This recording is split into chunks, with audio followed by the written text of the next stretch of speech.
Assalamualaikum warahmatullahi wabarakatuh.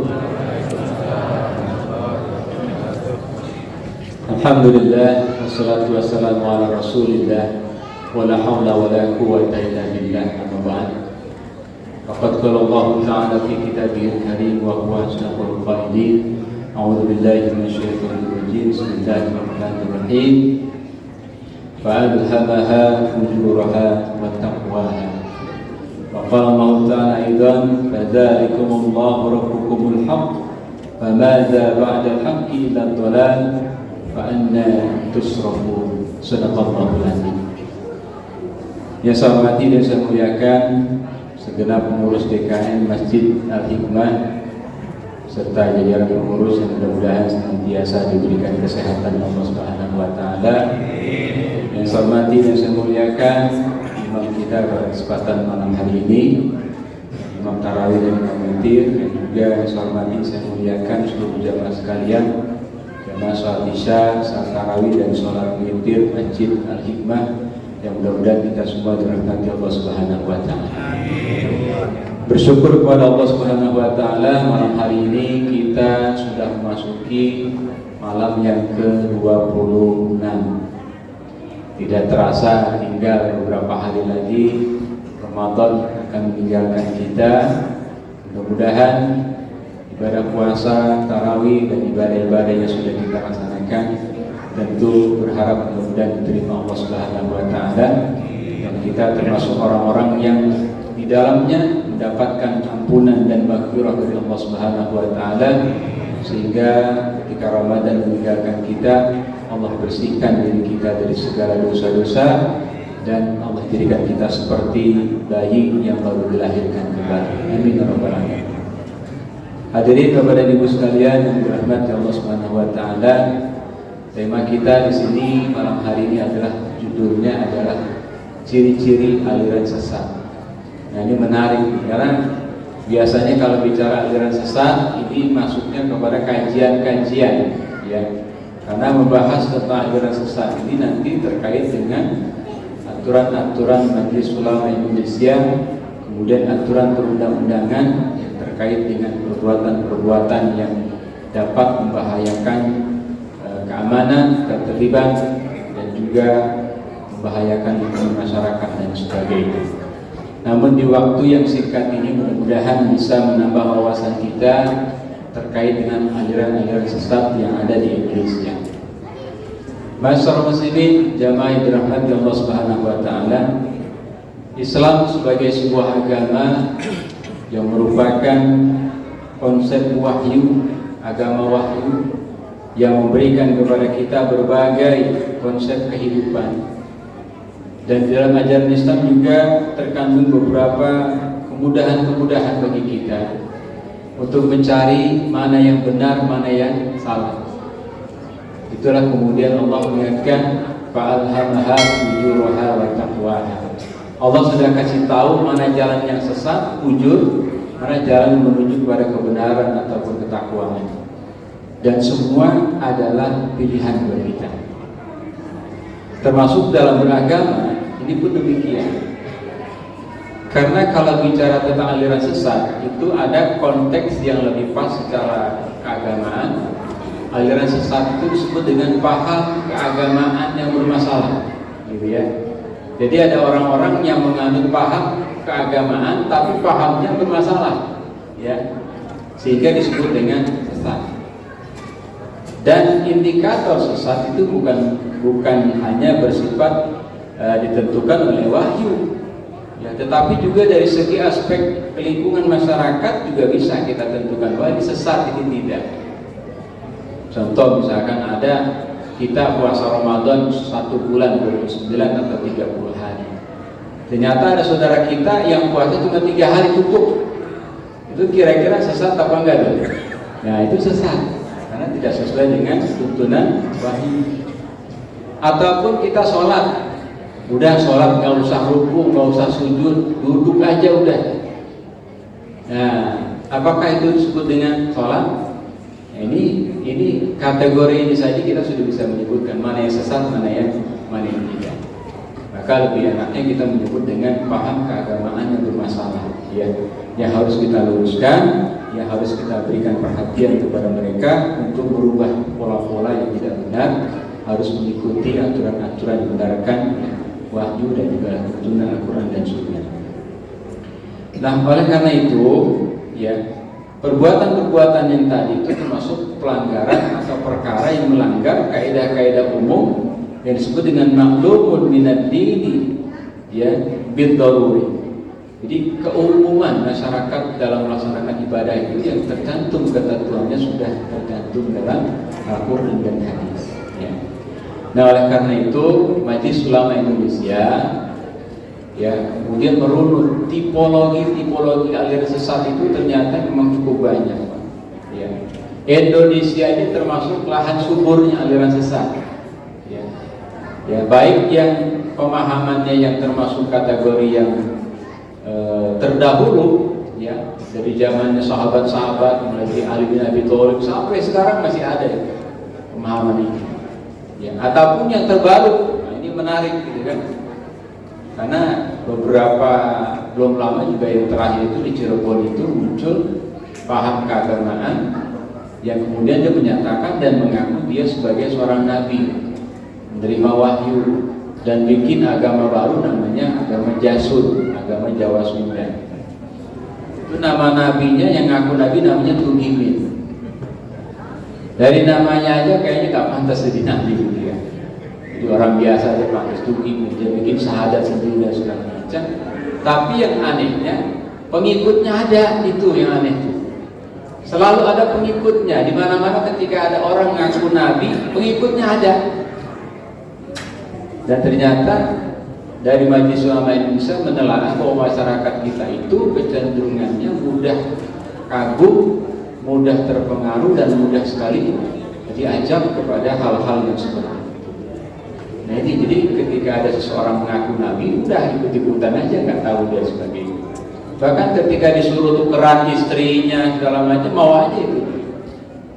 Nah, ini sebetulnya tantangan buat kita di tengah-tengah masyarakat. Ternyata ada paham-paham yang seperti itu. Nah, inilah kemudian Majelis Ulama Indonesia membuat 10 kriteria aliran-aliran ataupun paham keagamaan yang bermasalah. Jadi kita mengukurnya 10 ini aja deh. Kalau 10 ini ada pada paham keagamaan tertentu, maka itu termasuk kategori aliran yang sesat. Dan wajib kita jangan ikut, gitu ya. Wajib jangan ikut. Jangan sampai kita ikut-ikutan menarik giroh agama kita tinggi, tidak dilandasi dengan pengetahuan agama yang kuat, dasar-dasar agama yang kuat, akhirnya terpengaruh. Ya, ini menarik. Karena beberapa hari yang lalu, seminggu yang lalu lah, di Ciledug itu ada kejadian. Jam 1 malam itu saya ditelepon Kapolsek Ciledug, Pak Polta ditelepon, Pak Ustadz, tolong datang ke wilayah ini. Jam 1 malam, ada apa Pak Kapolsek? Ini ada yang perlu diberesin, katanya. Karena warga menggerebek salah satu kontrakan yang diduga melakukan praktek-praktek yang tidak sesuai dengan ajaran-ajaran Islam. Ketika saya datang dengan teman-teman MUI, DNI dan sebagainya, dan waktu kita lihat saya udah tahu di ruangan itu banyak foto-foto dan segala macam yang mengagung-agungkan sosok tertentu dan sebagainya. Ibadahnya juga sebagainya. Yaudah, ini paham kategorinya adalah sesat. Akhirnya buat kesepakatan dengan masyarakat supaya tutup, tidak ada lagi aktivitas itu di sini, karena yang ngaji yang datang bukan orang situ, orang mana-mana ngumpul di situ, masyarakat sesat dan sebagainya. Jadi di Ciledug masih ada, gitu. Dan mungkin akan sulit juga untuk dihilangkan karena kategorinya adalah sebuah pemahaman yang masuk pada konsep pribadi masing-masing, ideologi masing-masing. Ya, ada Kapolsek beberapa ini sudah bikin kesepakatan tidak boleh ada lagi kegiatan dan sebagainya. Nah, Bapak Ibu yang dirahmati Allah SWT, ada 10 kriteria yang sudah dibuat oleh Majelis Ulama menjadi patokan kita. Yang pertama, jika paham keagamaan itu mengingkari salah satu rukun iman dan rukun Islam. Nah, rukun iman ada berapa? Kita juga ada lupa rukun iman ada berapa. Ya, rukun iman ada 6, iman kepada Allah, malaikat, kita, Rasul, hari kiamat, dan qada dan qadar. Kalau salah satu mengingkari itu, misalkan saja Allah Tuhannya beda, itu udah sesat itu. Atau nabinya tidak termasuk ke dalam nabi yang 25 nabi dan rasul, itu sudah tidak benar. Atau kitabnya beda, ya, atau nggak percaya pada hari kiamat dan sebagainya. Ini sudah termasuk kepada paham yang bermasalah. Kemudian rukun Islam. Rukun Islam itu ada 5. Ya, pertama syahadat. Syahadatnya saja sudah beda, itu sudah masuk tuh kategorinya. Pakai embel-embel dan sebagainya. Ya, itu. Kemudian yang kedua, sholatnya juga beda. Saya mah sholatnya nggak 5 waktu, saya 3 waktu. Ada tuh yang 3 waktu sholat. Ya. Kemudian saya sholatnya cuma ingat aja udah sholat. Enak bener itu. Ingat doang udah dianggap sholat. Karena secara fikih sholat itu ibadah yang diawali dengan takbiratul ihram dan diakhiri dengan salam. Itu sholat. Ya, kemudian nggak usah zakat, nggak usah puasa, haji nggak usah ke Mekah. Ya, bikin Ka'bah sendiri. Nah, ini sudah termasuk kategori yang sah. Ini pertama. Yang kedua, meyakini atau mengikuti akidah yang tidak sesuai dengan Al-Quran dan Sunnah tadi. Ya, akidahnya tidak sesuai, mengaku menerima wahyu, mengaku nabi dan sebagainya. Nah, ini sudah menyalahi ya syar'i, aturan syariat Al-Quran dan Sunnah. Walaupun jenggotnya panjang, pakai gamisnya udah kayak apa namanya tuh luar biasa. Kalau dia ngaku nabi, wajib jangan percaya. Ya. Yang ketiga, meyakini setelah Al-Quran turun wahyu. Ini juga termasuk kategori yang tidak benar. Karena Al-Quran adalah penutup dari kitab-kitab, dari wahyu-wahyu Allah turunkan. Tidak ada wahyu lagi sesudah Al-Quran. Jadi ada orang ngaku menerima wahyu lagi, wajib kita nggak percaya. Ya. Kemudian yang keempat, mengingkari kebenaran isi Al-Quran. Hati-hati. Kemarin itu kita ramai di media sosial yang mengatakan perintah sholat 5 waktu tidak ada di dalam Al-Quran. Nah, ini kan juga luar biasa. Ya, umat Islam itu ujiannya luar biasa. Tidak cuma datang dari luar, dari umat Islam sendiri. Ya, seperti itu. Maka waktu itu dijawab oleh Ustaz Adi Hidayat, ada sholat fardu itu disebutkan dalam Al-Quran. Karena yang ngomong bukan ahli Quran dan sebagainya. Nah, ini tantangan buat kita, orang yang mengingkari kebenaran Al-Quran termasuk kepada pemahaman yang tidak benar. Yang kelima, orang yang menafsirkan Al-Quran tidak sesuai dengan kaidah-kaidah penafsiran. Seorang ahli tafsir itu minimal harus menguasai beberapa disiplin ilmu. Dia menguasai ilmu bahasa Arabnya, nahwu sharafnya, memahami ilmu hadisnya, memahami ilmu qiraahnya, memahami ilmu asbabun nuzul ayatnya, memahami ilmu asbabul wurud hadisnya. Jadi tidak boleh sembarangan kita menafsirkan ayat Al-Quran yang tidak didukung dengan disiplin ilmu terkait dengan ilmu Al-Quran dan ilmu hadis. Ya, nah ini jadi nggak boleh sembarangan. Harus ada kaidah-kaidah menafsirkan ayat-ayat Al-Quran. Yang keenam, jika ada yang mengingkari hadis Rasul sebagai sumber ajaran Islam. Ada kelompok namanya ingkar sunnah. Mereka nggak percaya itu pada hadis. Mereka cuma percaya kepada Quran. Ya, hati-hati. Banyak dia hanya pegangan Quran dan banyak mereka buku-bukunya banyak tuh dari masyarakat. Buku-bukunya hanya menafsirkan Al-Quran saja, tidak mengikuti hadis-hadis Nabi dan sebagainya. Padahal konsep kita Al-Quran itu bersifat umum dijabarkan dalam hadis-hadis Nabi. Contoh, perintah sholat itu umum. Aqimus sholat, dirikanlah sholat, kerjakan sholat. Bagaimana pelaksanaan sholatnya ada di dalam hadis. Shollu kama ra'aitumuni usolli.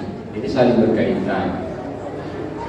Kemudian yang ketujuh, jika ada yang menghina atau melecehkan atau merendahkan para nabi dan rasul, termasuk 25 nabi dan rasul, jika ada yang direndahkan maka dia sudah tidak termasuk, sudah termasuk kepada paham beragamaan yang bermasalah. Ya. Kemudian yang ke-8, mengingkari Nabi Muhammad sebagai nabi dan rasul terakhir, itu pun termasuk kategori yang sesat. Kalau ada orang mengatakan ada nabi lagi sesudah Nabi Muhammad, berarti dia tidak benar. Khataman nabiyyin itu nabi penutup, rasul penutup, tidak ada nabi la nabiyya ba'da. Tidak ada nabi lagi sesudah Nabi Muhammad. Kalau ada orang mengatakan ada nabi lagi sesudah Muhammad, berarti termasuk kategori yang sah atau paham keberagaman yang bermasalah. Yang kesembilan, jika ada yang mengubah, menambah atau mengurangi pokok-pokok ibadah yang telah ditetapkan oleh syariat, seperti haji tidak ke Baitullah, sholat 5 waktu tidak wajib, maka itu kategorinya adalah pemahaman keagamaan yang bermasalah. Di Ciledug ini dulu basis dulu dari tahun 92 semenjak saya pesantren itu menarik tahun 92 karena saya tahu persis perjalanan tokoh. Ya, kalau dulu disebut dengan NII KW 9 itu menarik, yang kemudian punya keterkaitan di pondok pesantren Al-Zaitun yang ada di Indramayu. Saya menelaah, yang saya menarik ada kenapa yang masuk ke situ rata-rata teman-temannya aktif di salah satu ormas terbesar di Indonesia. Masuk ke situ. Sampai saya tanya dengan dosen-dosennya, saya diskusi kenapa bisa masuk ke situ dan bahkan keluar dari apa yang mereka perjuangan sebelumnya. Ini luar biasa. Dari tahun 92 dan sebagainya, ya, waktu saya masih sanawiyah itu sudah ramai Ciledug ini menjadi satu basis kegiatan aktivitas yang terkait dengan paham keagamaan yang bermasalah, yang ujungnya nanti menuju kepada radikalisme dan sebagainya. Nah, terakhir, jika ada orang yang mengkafirkan sesama muslim, berarti dia paham pemahaman agama bermasalah. Karena yang berhak mengkafirkan itu hanya Allah Subhanahu wa taala, bukan kita. Ya, yang berhak mengkafirkan itu hanya Allah Subhanahu wa taala. Sesama muslim tidak boleh kita saling mengkafirkan. Jika ada orang yang mengkafirkan sesama muslim, maka dia termasuk pemahaman yang bermasalah. Harus kita luruskan. Ya, dalam konteks keagamaan ini tidak dibenarkan. Nah, inilah kemudian bisa sampaikan ada 10 ciri-ciri yang sesat. Mudah-mudahan saya berharap kita para orang tua lebih waspada, terutama anak-anak muda kita. Karena banyak anak muda kita yang semangat agamanya tinggi, kemauan agamanya tinggi, tapi tidak dilandasi dengan fondasi dasar akidah yang kuat. Akhirnya melenceng dan sebagainya. Mudah dibawa oleh paham-paham yang enggak benar. Makanya fondasi yang pertama, tanamkan akidah yang kuat. Akidah yang kuat adalah akidah Ahlus Sunnah wal Jamaah. Mayoritas umat Indonesia, Arab Saudi dan sebagainya yang menganut Ahlus Sunnah wal Jamaah dengan 4 konsep mazhabnya: Syafi'i, Hambali, Hanafi, ya, Maliki. Itu kategorinya adalah Ahlus Sunnah wal Jamaah. Mari kita tanamkan generasi muda kita, anak muda kita akidah yang benar, supaya mereka betul-betul tumbuh menjadi generasi yang mengikuti ajaran yang lurus, tidak mengikuti yang fujur, yang sesat, yang bengkok dan sebagainya. Dan mereka tumbuh menjadi generasi yang senantiasa melaksanakan ibadah dengan benar dan lurus, dan cinta kepada tanah airnya, cinta kepada negaranya. Ya, tumbuh menjadi remaja yang cinta kepada negaranya kita, Republik Indonesia, NKRI dan sebagainya. Karena Allah sudah berikan anugerah luar biasa kepada negara kita ini dengan beragam macam suku, bahasa. Tapi kita tumbuh menjadi masyarakat yang mampu bersatu di dalamnya dengan naungan ajaran-ajaran Islam dan juga konsep kenegaraan yang tidak bertentangan dengan ajaran-ajaran Islam. Nah, ini saja mudah-mudahan bermanfaat buat kita semuanya. Mari kita manfaatkan, tinggal beberapa hari lagi Ramadan, banyak qiyamul lail dan harus Quran, dan mudah-mudahan selesai Ramadan kita menjadi orang-orang yang fitrah, kembali fitrah, kesucian di hadapan Allah Subhanahu wa taala. Rabbinya mu'ad, billahi taufiq wal hidayah. Assalamualaikum warahmatullahi wabarakatuh.